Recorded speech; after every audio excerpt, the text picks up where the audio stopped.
Alrighty. All right, well, let's get started. Hello. We'll Hey, I we'll was make just sure we wondering if start you class were on time. talking- So, all right, welcome to session 11. Do you want me to charge Holy you? mackerel. That's hard to believe that we've made it this far. So today's session is, we're going to talk about strategies to engage the hearts, minds, and actions of team members, which is really, I think, in the big picture, what it's all about. How do we do that? And how do we do that with people at different levels of the organization, different interests, all that kind of stuff? So how do we do that? So what's that look like? So we're talking about engaging the heart, the mind, the actions, all those type of things. So we're incredibly fortunate to have two folks who I've known for a long time. Look at there. Too We don't long. want to talk about that stuff, do we? Oh, So is our first person. So Dr. Laura Palmer-Noon and Dr. Rich Patnott have graciously agreed to come and share their insights and ideas and thoughts for their many years of working with thousands of different people. We won't talk about how many years, but we'll just say a few that they've worked with lots of folks. So first of all, so Dr. and both folks, interesting, have connections to Iowa at this point in the game. So Rich is, I think, in Maine at this point, and Laura's in Arizona. So Laura comes, so she has about 35 years experience in higher ed, including chief academic officer, president of many institutions, including the University of Phoenix. She's currently a professor of merit at the University of Arizona Global Campus. She was provost, chief academic officer, led us through reaffirmation of accreditation, adding doctoral programs, all those fun things. Laura's taught for the Harvard Graduate School of Education on the topic of non-traditional higher ed models, served on the board of directors for the Lumina Foundation for 12 years, served on executive committee, chair of the audit and finance committee as well. She is, among her many accomplishments, she served as a member and vice chair of the U.S. Department of Ed's National Advisory Committee on Institutional Quality, a member of the board of American Council on Education, member of the Arizona Governor's P20 Council, Arizona Commission on Post-Secondary Education. She's a member of board of advisors for Infolaw, as well as a member of board of directors for Alma Mater University of Dubuque. And she received her master's and her JD, which is a Juris Doctorate degree from the University of Iowa. So it certainly has Midwestern sort of connections. So has chaired the First Phoenix Go Red for Women Luncheon and a capital campaign for the Child Crisis Center Resource Center. So, and Laura, we were really fortunate to have her as she, before she kind of, as she said, failed her retirement like 3 times or something. Or, so she tried to retire 3 times. I don't know. So, and she failed miserably. So we were really fortunate to have her and still on my team who taught in our business law, ethics, all those type of things. So Laura's always, as we talked about, the ultimate utility player. She did lots of different things. Somebody has that kind of experience, has lots of ways to help and support. So we certainly appreciate Laura being here. And Dr. Rich Patnott, he joined Ashford University in October 2012, was president and CEO until May of 16. Was a full-time faculty member from May 16 till 2019. Still teaches in our leadership program. So we're really fortunate to have Rich be able to do that. He served as strategic consultant to many firms as an executive coach. He spearheaded Ashford's strategic and accreditation process. In June of 2013, after obtained initial accreditation from the Accrediting Commission for Senior Universities, Western Association of Schools and Colleges, affectionately known as WASC, which is one of the accrediting bodies in the United States. His previous leadership position include chancellor of the University of Maine system, president of University of Southern Maine, vice president of academic affairs at Central Connecticut State, associate vice president of academic affairs, State University of New York, Binghamton, and associate dean of arts and sciences at Drake University. So there's our connection with Rich in Iowa. He served as vice chair and chair of the Commission on Institutions of Higher Education for the New England Association of Schools and Colleges. Very active in the community, served on the boards of the San Diego United Way, the California Vet Fund Foundation, Council for Adult and Experiential Learning, Council for Higher Education, and the California Chamber of Commerce. And in Maine, he served on more than a dozen public and private boards. So, and Rich is a Vietnam veteran, so that to add to his long list of accomplishments. So, and Rich, it was really fortunate for me because after the campus closed, Rich made sure that I had a landing spot within the university after it closed, which was which I'll be forever grateful for, because sometimes when you have times of financial troubles, you don't have to do that. So I'll be forever grateful for Rich for making sure I had a kind of a landing spot when we closed the campus here. So I think we'll I have some questions, some folks, some stuff we can see what kind of get Rich and Laura's take on this. So I think we'll start off this way from the 30,000-foot view. So I think there's lots of definitions and ideas behind what is effective leadership. So how do each of you define what is effective leadership? And Laura, we'll start with you. Thank you, Charlie. In preparation for this, I thought, well, I'll turn to Chat GPT and they'll tell me what effective leadership is. But I was not very happy with any of their definitions. And so I kind of came up with my version of it. Effective leadership is the ability to set a compelling direction and influence or motivate others to follow it. I think somebody's. I think, does somebody need to mute their thing? Well, everyone's muted except for the two presenters. Okay. Oh, just a sec. We're getting a lot of background noise.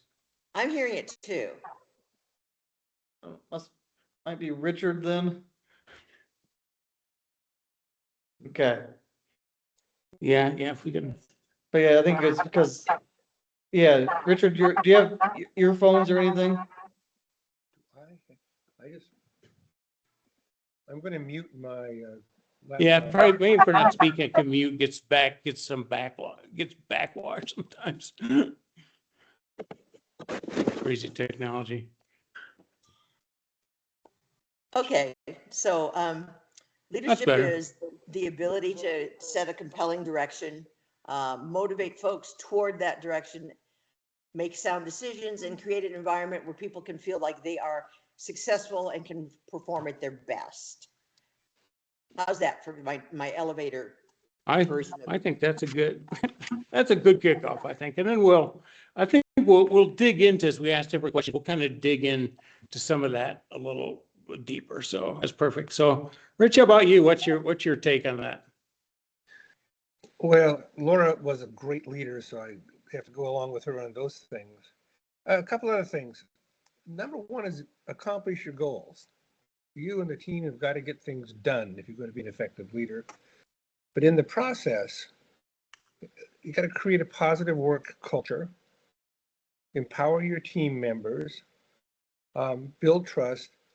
And one of the things that has been on my mind lately, watching how organizations are being run, is to have a strong moral compass. I've been teaching an interesting course for the University of Arizona, and increasingly the ethical aspects of leadership emerges. All good and well, but an effective leader has to get things done. Yeah, I think that's a good point when you talk about kind of that moral compass thing. There's lots of competing priorities, I think. So I think that's a great point. We'll keep that in mind, I think, as we go forward. So, all right. So let's talk. So, and you both have mentioned this a little bit. So I think a critical leadership responsibility is developing other people. So part of that, I think, is to effectively delegate tasks and responsibilities. So how does a leader go about effectively delegating tasks, responsibilities with the ultimate goal of developing other people?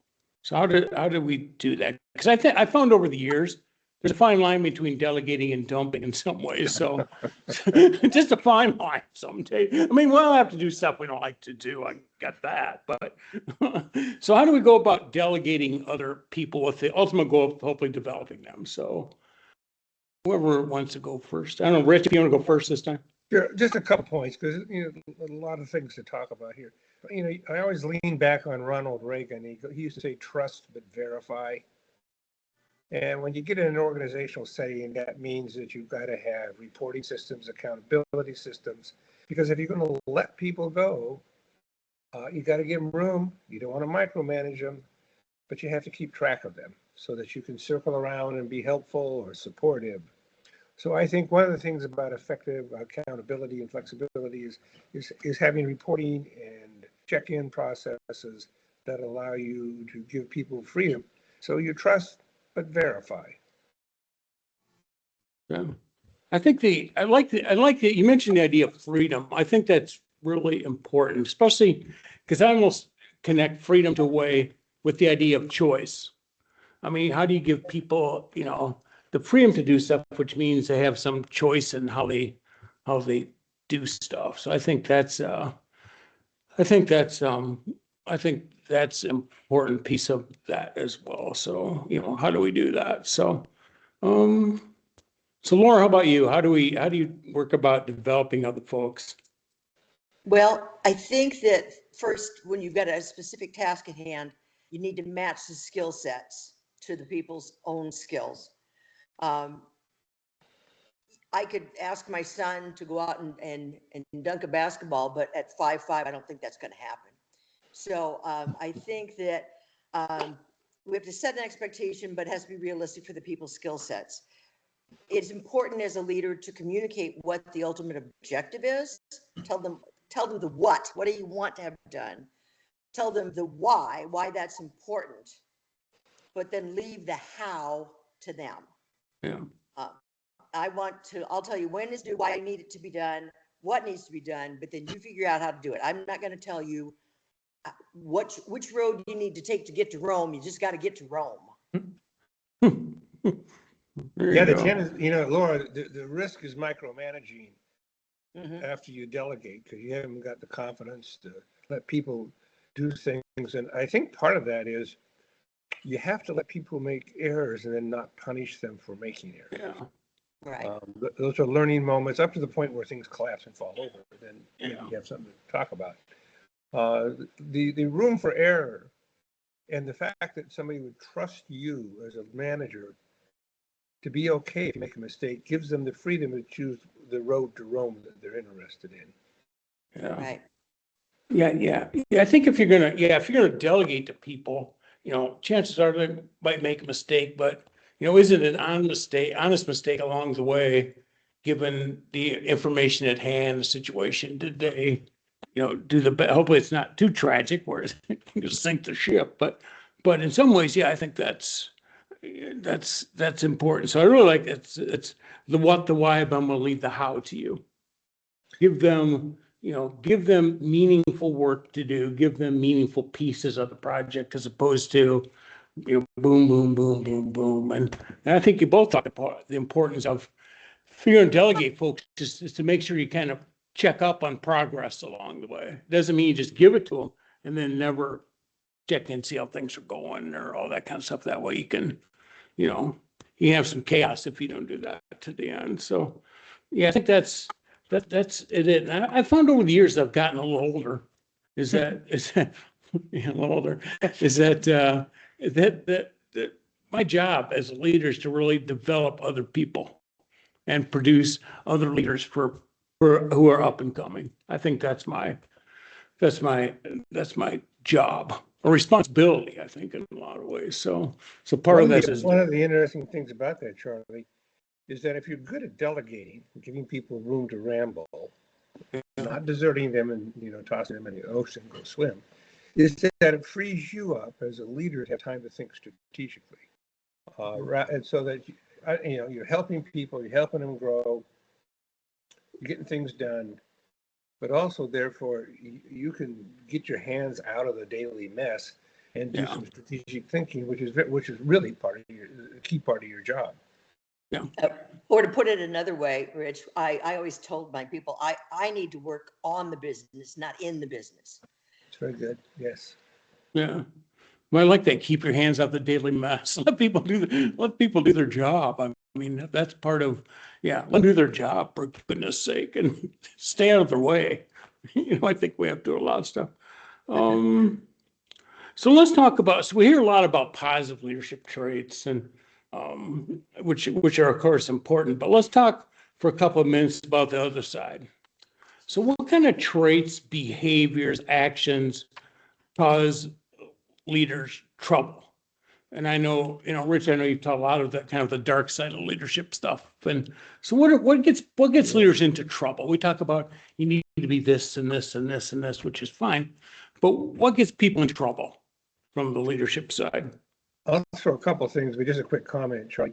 I'm now an adjunct faculty for University of Arizona Global Campus, and they assigned me this interesting course called The Dark Side of Leadership. I thought, whoa. And I find out there's a whole literature out there. It's students take it in their senior year, and inevitably they find it one of the most interesting courses, they say, because most of the management theory and management books are happy talk. Yet they're encountering every day in their work and over their careers people who are really not that nice. So we study it in depth, but just a couple quick things that Laura adds some things to it. One of the first things that emerges is a massive ego, arrogance, narcissism, the inability to accept error. And it's all about me. What we do is for my goal, and self-interest, rules. It's as if the organization existed for their personal advancement. One other thing I'll put on the table besides this whole ego and arrogance and narcissism is inconsistency. Yeah. When you come to work, if the boss one day is a pain in the neck, the other day is sweet and light, and the other day is vacant, you don't know who you're working for, and you don't know who's going to show up in the morning, and that creates a very unstable and difficult work environment. So a good leader's got to be consistent, got to be the same person all the time. Yeah. Yeah, I think that's important. I always tell people, nobody wants to work for Sybil. You don't know who you're going to show up. Nobody wants to work for that. I mean, be consistent in one way or another. You're lucky I got that reference. We're dating Yeah, well, there's a certain crowd I figured we'd get. I've done that to like high school kids. They're like, "Who the hell is Sybil?" And what do you mean by that? So I figured this group would get the context. So I didn't have to go that way, but I have to in the past. I've had to explain the context to people. Like, who is Sybil? Okay. Note to self: know your audience. But I think that's right. Consistency. I think consistency in word and action are important. People say something but behave another way. Who do we buy into? A lot of times it's how they behave. But I think that consistency I think is important. So Laura, how about you? What have you seen as some of the troubling aspects for people? When people used to ask me, what did I learn from prior leadership? I think I've learned as many bad things as I've learned good, what I wanted not to do. One of them, and we've already talked about, is micromanagement. And this is my personal observation. And Rich, I've also taught that class, so I know what you're talking about. Micromanagement. I've never met a micromanager yet who wouldn't tell you in the first 5 minutes they met you that they're not a micromanager. That's probably your first hint that they are. Another one is blame shifting. I want to take all the credit for what you've done, but you're going to take all the fault if something goes wrong. And I used to tell my staff, pretty much everywhere I've ever had a staff, that you should think of me as a big, transparent shield. I will stand in front of you and I will not block your light from shining through. I will let other people know that that's your win, your idea, and I will let you take the glory for that. I will also take the bullet for you. but I can only take the bullet if I know it's coming, number one, and if you're standing behind the shield. So I'm not going to blame you. We all take the blame together. I will give you the credit for when it's due. And that's incredibly important. I have worked for people that wanted to take all the credit for my good ideas. And then if something went south on them, it was always shifted downhill to the people beneath them. And nobody wants to work for that person either. And Yeah. they're certainly not going to take the hill for you, for sure. Yeah. Yeah, I think I've seen that way too often where all of a sudden, like, the rank and file come up with this idea and all of a sudden their idea becomes the boss's idea. It's like, what the hell? I think I've heard that idea before. And I think it was mine, but I think people forget sometimes that the leader's success is directly connected to their people's success. I mean, there's a direct connection there. Sometimes people seem to miss that boat some days. So yeah, that's one of the worst things. You talk about way to demoralize people. Holy Toledo. I mean, You know, that'll, another broad category in this, Charlie, that people talk about is that toxic leaders, and we talk about toxic leaders or dark side leaders, yeah, are quite often cowards. Most of them carry some pretty significant psychological dysfunctional aspects, but they won't stand up for you. yeah, They won't stand up against the boss. yeah, They're afraid of making mistakes, and so they as Laura said, they start to blame other people and deflect the blame. But they're at their yeah. heart, they're cowards. I think people who work want their boss to be, tough and ready to defend them and stand out in front and, as Laura says, take the bullet. But that doesn't happen very often. Yeah. Yeah, that's a good point. That's a good point. Who sticks up for you when you're not there to stick up for yourself? I mean, who defends their people, like that kind of stuff. And I think people need to know that, that you got their back, even when they're not there is the most important thing. How do you behave when nobody's there? So let's talk a minute about, we talked about mistakes. So let's dig into that a little bit further. So how can mistakes be a great learning tool for both leaders and followers? How do we learn by mistakes, I guess? Or wants to go, I don't know. Go, Laura, go. Well, mistakes, you don't learn unless you make some mistakes along the line. If nothing is ever, if there's never an error made, you probably aren't really challenging yourself or the assumptions, and that's part of growing. One of the things I used to like to do at the end of the year when I had a team working for me is sit down with the whiteboard and have the team and say, all right, let's outline the hits and the misses. What were the great achievements of the year and what were the misses and what do we learn from those swings that we took and didn't hit anything? Is there anything that we can learn that we can take forward? Not a post-mortem in the sense of putting any blame on it, but where's the learning that can come as a result of this? Back to we were talking about earlier, not blaming people for making a mistake, taking that chance. Making the mistake once is absolutely okay. It's acceptable as long as it's not illegal or unethical. But making the mistake once is fine. Making the mistake a second time, that's an entirely different conversation. That's just willful ignorance or stupidity, one of the two. I'm not sure which. Yes, we do.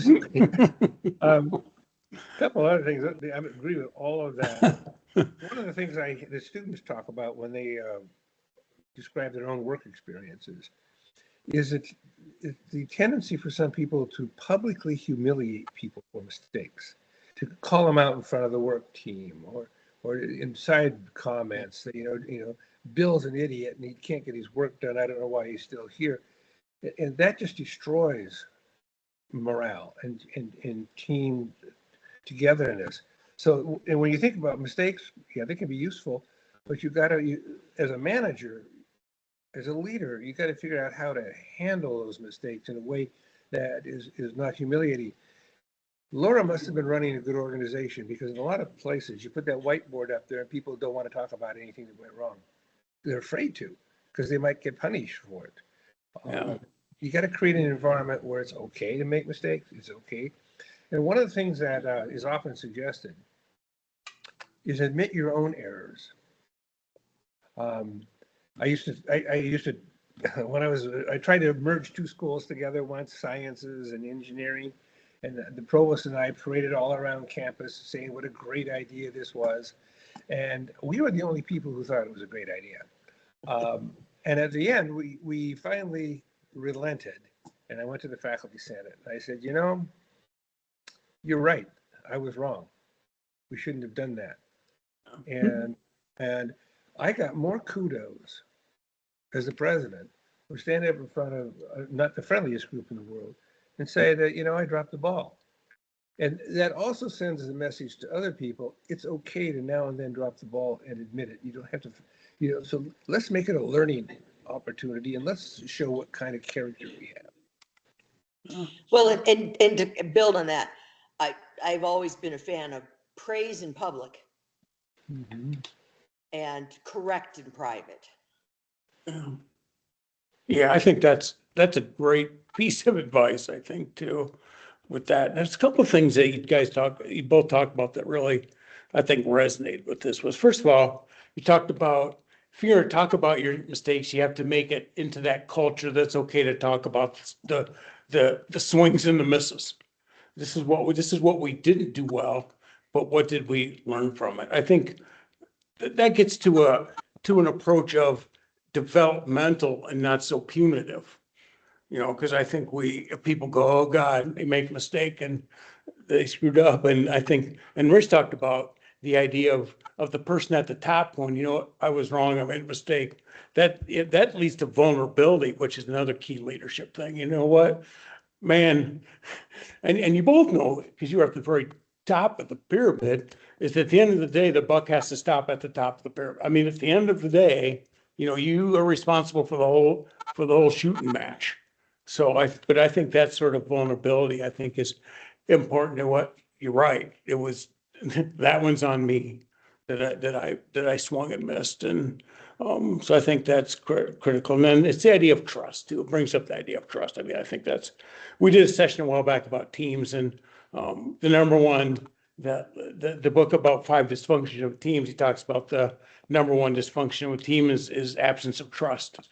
Because if you don't trust each other, you're in big trouble. You're in big trouble trying to get anything done. So, Fellow I worked for once, a guy named Terry McTaggart, you might know him. yeah. He was a chancellor of the system, and I was a president. And he took me aside one day because out of nowhere I had announced that we were going to have a football team. Which you don't you don't do that just randomly. He took me aside. He said, "Rich, you need to learn about the Treaty of No Surprises. Yeah. You and I need to have an agreement that I won't surprise you if something's coming up, and you won't surprise me. Privately, we'll talk about this, or send emails and all this, but don't pull it out of the hat in public without warning you. The Treaty of No Surprises between the senior manager and somebody who's got a lot of responsibility, and you want them to be independent, is an important understanding." Well, and that was really kind of what I meant by I'll take the bullet for you, but I got to know what's coming. You know, I can't be the shield if I don't know that there's going to be an issue here, and then I can prepare, and then we can figure out the way to deal with it. Along with vulnerability, though, I think that another trait that is necessary is empathy. I met lots and lots of leaders who had all the right skill sets, but absolutely no empathy. And it leads me to, and you probably even remember this, Charlie, I used to have a thing on my desk that said the 3 most important things about, 3 most important traits in leadership are attitude, attitude, and attitude. And I always have felt like I can teach somebody the skills, but I can't teach them how to be a decent human being. So I'm going to look first for the empathy and those types of skills, and then I can train you up on the other things. Yeah. But we've all met those people that are just fabulously brilliant and just, you know, there's not an empathetic bone in their body, and those people don't tend to. That's like nitro meet glycerin. Yeah, that tends to be just a partner with narcissism, based upon the studies I've been reading, is that one of the cases we read is Martin Shkreli, is the fellow who raised the price of a drug 1,000% when a young man took over a pharmaceutical company. And he testified in front of Congress, and all he could do was talk about how proud, how much money he was making and all that. Zero empathy for the impact of people who couldn't afford the drug. And you begin to ask, what kind of twisted approach and value structure? So empathy, writ large or writ small, although is a very important thing in being a good manager. So what I think what we're beginning to build here is a picture of common sense. And you flip it over, and one of the things you might suggest to folks here, you should manage in the way you want to be managed. Yeah. So I'll treat this way because that's the way I would want to be treated by my leader, and by my boss or by my supervisor at all levels. So that's a good. I hope that's a message people can carry away, that you treat people the way you want to be treated, and if you don't, you get what you deserve, which is I think I read some here. Be the leader you always wish you had, or something like that along those lines. So be that. And never did. But oh well. Yeah, and I mean, it's hard stuff, especially I know, with, especially in the academic world, people, faculty folks generally aren't shy about telling you what they think. They're not a shy group by any means. They'll tell you exactly what they're thinking in public, private, semi-private, doesn't matter. They'll tell you what you think. So that's important. Charlie, I think one of the things people listening to this have to understand is that when you leave the academic side, when you're no longer a faculty member, you become an administrator, dean, or provost, or president. In the university, that's called going to the dark side. And what's distinguishing about it is you are now managing a very large corporation. And it's not about academic sweet talk and fun and all that. You got unions, you got lawyers, you've got legislators, you've got governors, you've got boards of directors. And so when we're sharing these thoughts, we're coming from a pretty hardball perspective. At one point, actually, I had 2,000 employees and 60,000 students and enough lawsuits that you could shake a stick at. So it's not all happy talk in the university. So that's our world, but it's not all honey and roses. It is not, absolutely. And people that have never dealt with a body of faculty, I analogize it to it. It's you're leading a group of thoroughbred horses. These are not plow mules. They have to be handled very differently, and they're all obviously very intelligent. Kind of along with the vulnerability and empathy, one of the things I hope that people will take away from this today is that you should seek first to understand, then to be understood. It's important to hear what the other person is saying in these conflict situations, or why they don't think your plan is going to work. But you have to listen and hear their point of view first, rather than just be thinking about what your counterpoint is going to be, if that makes sense. Yeah, I think those are really important. I think you talk about empathy and all that. It's kind of, I think the greatest communication tool we have is the ability to ask questions. So if I'm hearing you right, this is what I'm hearing. If it's a concern, this is what I'm hearing. That sort of, it goes back to the, first, seek to understand what do people want? Where are they coming from? What's their perspective? All those sort of things. And then you can try to go from there. Because too often I think we listen to respond instead of listening to understand. We listen to you, maybe people have gotten back to you, like, well, that's fine, but that's not even close to what I was freaking asking you. I appreciate that, but what the heck? That's not what I said. I was providing a little bit of coaching to somebody and talked to some people who work for that individual. And I said, well, tell me, strengths and weaknesses. And this one person said something that stuck to me. She said, this person listens but never hears. And that's in the empathy thing and the common sense, the ability You hear what people are saying and take it aside and don't take umbrage at it. Uh, and that's a very important skill chart that you focused on there. Yeah. So it's been just a little, let's see, we got about, one more question. So I think conflict, we talked about a little bit. So I think conflict sometimes gets a bad rap some days. So why do you think is conflict a necessary piece when we look to engage the hearts and minds of actions of others? And then maybe the second part is, how does an employee try to handle a conflict, especially if they have a conflict perhaps with their supervisor, someone who might have more power than them in the game? Yeah. So it's kind of two part. How do we try to, so why is it necessary? And then how does someone try to manage conflict they have with someone who's further up the food chain than they are? Part of what you have to think about is how well does the other person handle conflict? You have to be very careful. Yeah, in economics, Schumpeter talks about how when organizations or economies move forward, he talks about creative destruction. So you have to have conflict in order to move things along, to get change underway. So a good leader is a good conflict manager. And first of all, if you're going to have conflict, you're going to deal with it somewhat openly. There has to be a reservoir of trust. We're not. I'm not going to drag you into conflict and then cut you off at the knees.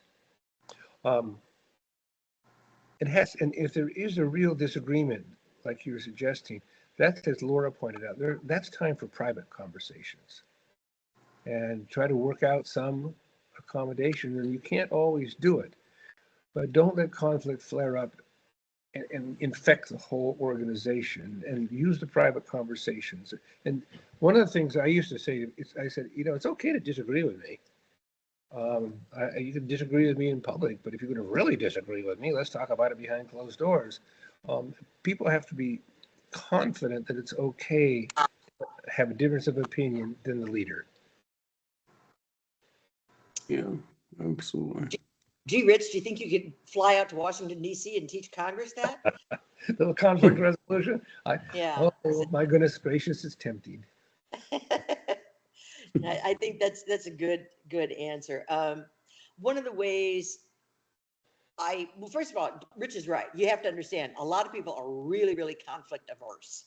And it almost is a trigger point for them that they'll either, lash out or they'll shut down. So you have to be cognizant of their tolerance level, and you do have to have that reservoir of trust. I wrote that down. I'm going to keep that one, Rich. The other thing, though, I find is, to the extent that you can take the emotion out of it, helps a great deal. Okay, you don't like this idea. Can you tell me a little bit more about that? What do you think is the problem with this? Is there another way we can get to our ultimate objective that is not as objectionable to you? And so that's one of the ways I've found it's easiest, if I can divorce the emotion out of it and bring it back down to the facts. That generally tends to help quite a bit. Yeah. When I first became a president, I had 6 unions, and I wasn't real experienced about that. But my dad, my tough old dad, was a union steward. So I called him up and told him what I was up to and all this. And he said, and I think you can use this in a broader sense. He said, you will get the labor management relationship you deserve. Treat these people as adults who care deeply about their work, who have their own viewpoint on things, and just don't fight them all the time. But because you will get the labor management relationship you deserve. I think in an organization, you get the leader employee relationship you deserve. So it's hard work to be a good leader. It's conscious. You have to be conscientious about it. You have to have a good moral compass, but you can do it if that's an important aspect of your view of what leadership is.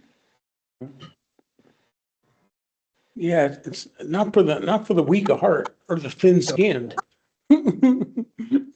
That's for dang sure. Yeah, but I think it has to happen. And Rich talked about, I think if we go back to that 5 dysfunctions, the first dysfunction is absence of trust. The second conflict the second dysfunction is fear of conflict. Because if you don't have trust, how are you ever going to engage and debate about things that matter? Because you're too worried about, because I think people get to a point, especially in some meetings and stuff, they get to the point of, you ever get to, you want to say something, but dang it, well, it's the risk of saying something versus the risk of saying nothing. And people are like, they have to balance that. And I think if it's a trust thing, most of the times you just shut up and say nothing because it's safer. And then everybody loses that because they don't get your ideas, insights, what. But then as we talked when we did the session, then what happens is people complain after the meeting about what they were just a part of. Lack of trust. I call it bathroom bitching, but some people call it hallway venting, or I mean, that's what I call it, is bathroom bitching. But then people complain about what they were just a part of, and not just because lack of trust. So I think that, and I think you guys are absolutely right. That's got to be the foundation of stuff, is that fundamental trust that people are honest, they're shooting straight, that it's sometimes, I think feedback, it's a lot of times it's what you need to hear, not always what you want to hear. You have to hear that, but if it's given honestly and openly for development, that kind of stuff, I think that's critical to the process, I think. So, but yeah, conflict gets a bad rap. Some people like, oh no, but, Well, Charlie, I think we've all run into what I would affectionately refer to as the seagull manager, the person who swoops in and craps all over everything and then leaves again. That's, no, that's a new one. I've never heard that one. I love it. A seagull manager. It's like the old dump and run or something. I'm probably the only person that's been pooped on the head by a seagull like multiple times. So I know of what I speak here, but they're just, going in and creating that kind of conflict without any type of goal in mind is not productive either. And so I think that conflict is important. One of the things I used to tell my team is like, okay, let's hash this out. Let's get behind closed doors and figure out why it is that we're not agreeing on this. Is there some middle ground? And then, oh, by the way, when that door opens up, we're all singing off the same choir sheet. We'll get it resolved in here. And then when we walk out, we are unified as a team once again. Yeah. And I think that's spot on. I think we have to get to the root of the problem. What's the root of what this is? And you got to work through that as opposed to trying to put a Band-Aid on stuff, because that just keeps resurfacing, keeps bleeding through the Band-Aid. So I think that's a critical point, is we have to get to the root cause of what's going on as opposed to a symptom. Because I think over the years I found that most of the time what we see are symptoms of problem. It's not the really problem, it's a symptom of a problem. So you got to dig and dig and dig and find out what's happening. I think that's a fabulous point. So Can I quickly throw one more item on the table? This is what we're talking about. They used to say one of my work skills was short-term memory loss. We get into something, they say, don't you remember that 12 months ago this person just sort of jumped all over you in a meeting? And I go, no. And if you carry hurts for a long time, and part of what you're up to is revenge or retribution, you add to a toxic environment in just a terrible way. So sometimes you have to let those little hurts or those slights go by and not be working on revenge as part of your management goals. And it's hard to do because in a university, people say, well, I remember we didn't get that laboratory 14 years ago and you still owe us. And I'm going like, I wasn't here 14 years ago. But it's particularly true in universities. But even if something happens in an organization 6 months, 12 months ago, if you carry that around all the time, then it grinds on and adds toxic content to your daily behaviors. Sometimes you have to just let things go. Absolutely. Be a goldfish, they have a memory of like what, a few seconds. Yeah. There you go. Maybe a little better than that, but go, yeah, let's goldfish. That's a good word. So let's talk about, we got about 10 minutes. So how do you try to balance? Because flexibility and accountability. So we talked about, letting people the job, give them choice to do stuff. So how do you balance the flexibility and accountability pieces when it comes to effectively leading people? How do we try to make that all work?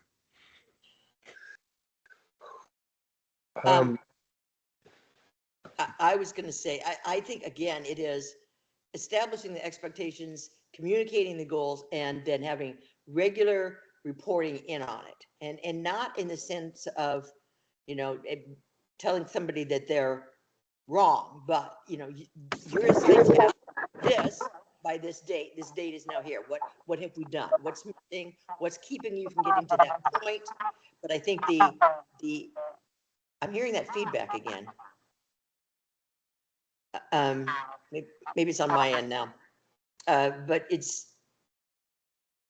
that's basically what I would say, is that communication, and then having everyone know exactly what the expectations are, and then a regular progress checks to see if you have made them.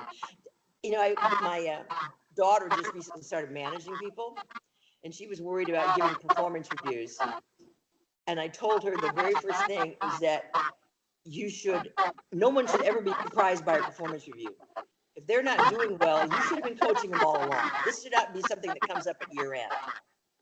If they don't know you're not meeting their expectations, then you're not meeting their needs as a manager. Yeah, somebody presented that to me once by saying, I'd be grumping about somebody not getting their job done effectively. And when I was a young manager or leader, and they said, why are you being so cruel to that person? I said, well, what do you mean? He said, you're letting that person continue to fail without taking on your responsibility of intervening at an early point to help them correct their behavior, rather than waiting, as Laura says, the 12-month or 6-month review. So sort of flip that around and say, one of the kindest things that a good manager does is tell somebody they're not doing well, but gives them also some sort of prescriptions on how to proceed to improve. And that's a private conversation that you have, and you get a lot of pushback, you get tears, you get anger and all that. But early intervention is one of the ways that you increase accountability, give people room to ramble, but let them know that maybe they're rambling down the wrong. I have one brief war story in that front. I had an employee at one location that was not, let's say, not behaving himself. He was having he was frolicking a bit in the workplace, let's say.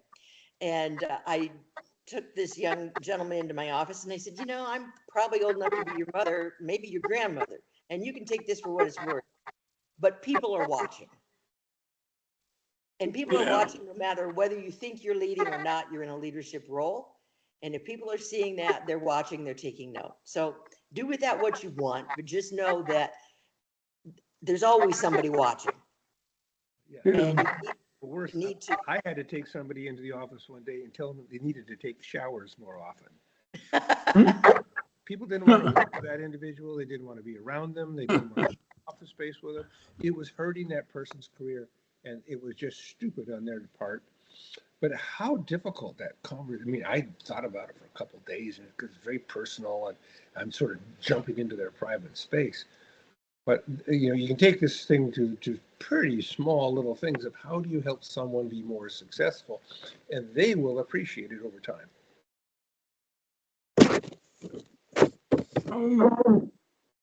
So let's, I think I have time for one more question. I'll see if anybody has any thoughts. But so how do you go about challenging high performing people and those that maybe are consistent performers, but aren't necessarily the highest performers? So how do you try to challenge people at various levels of the performance continuum, even people who are less than average performers? So how do you try to challenge people at various levels of the performance grid? How do you try to do that?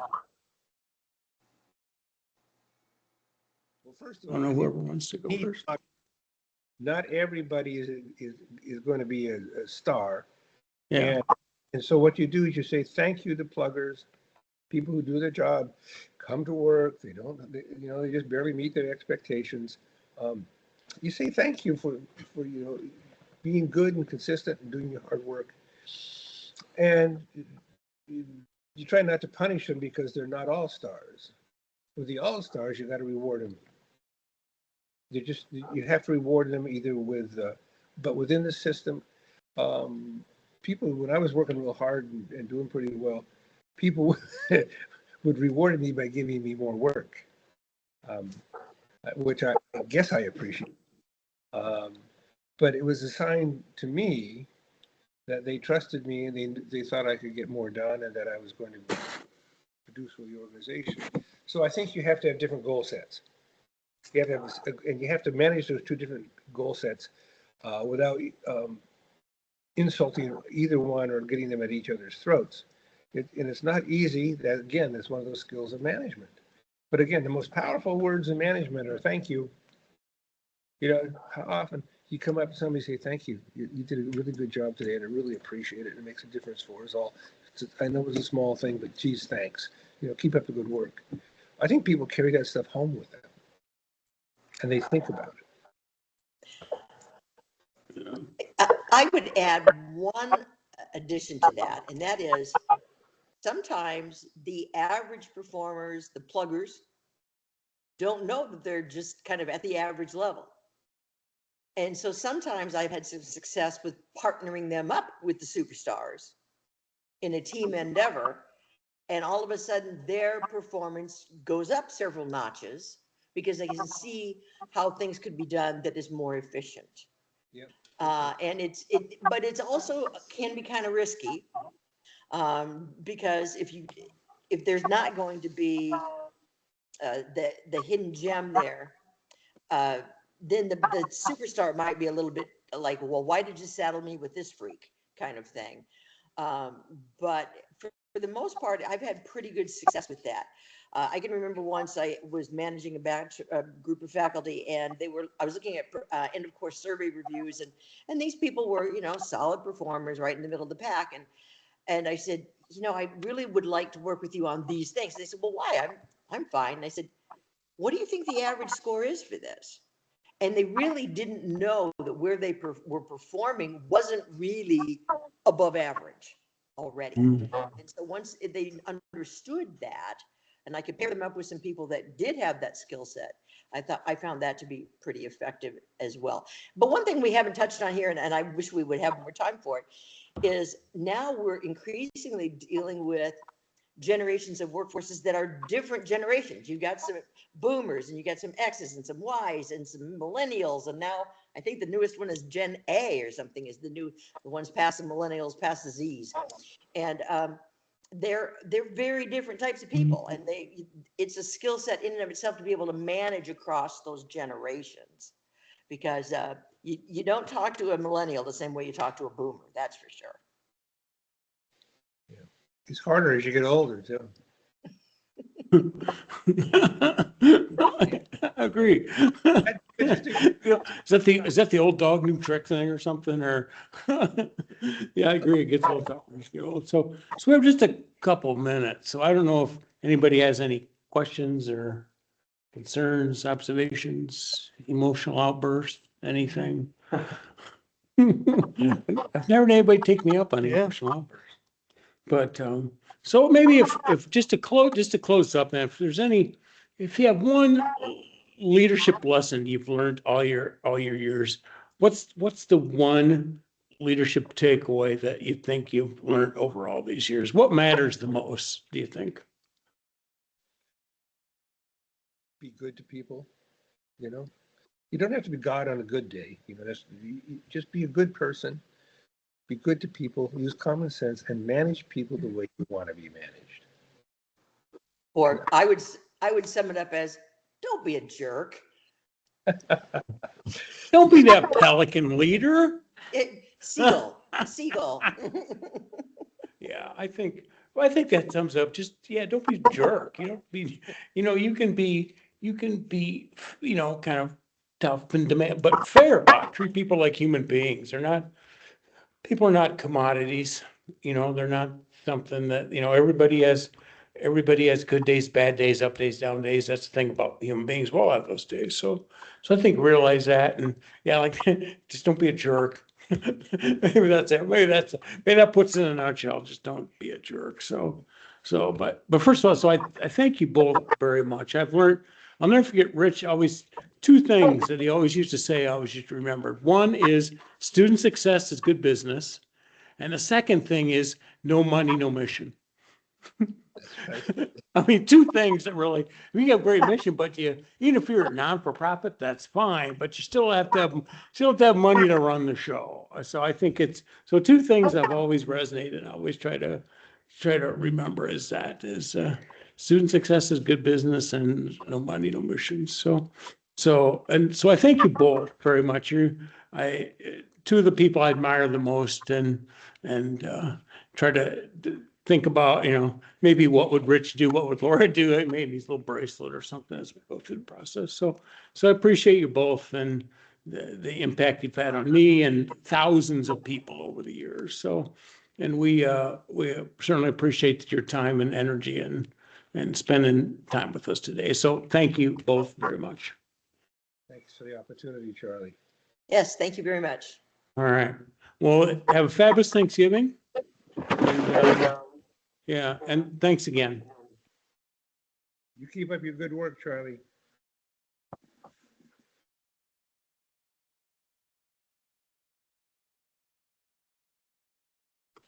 Mhm.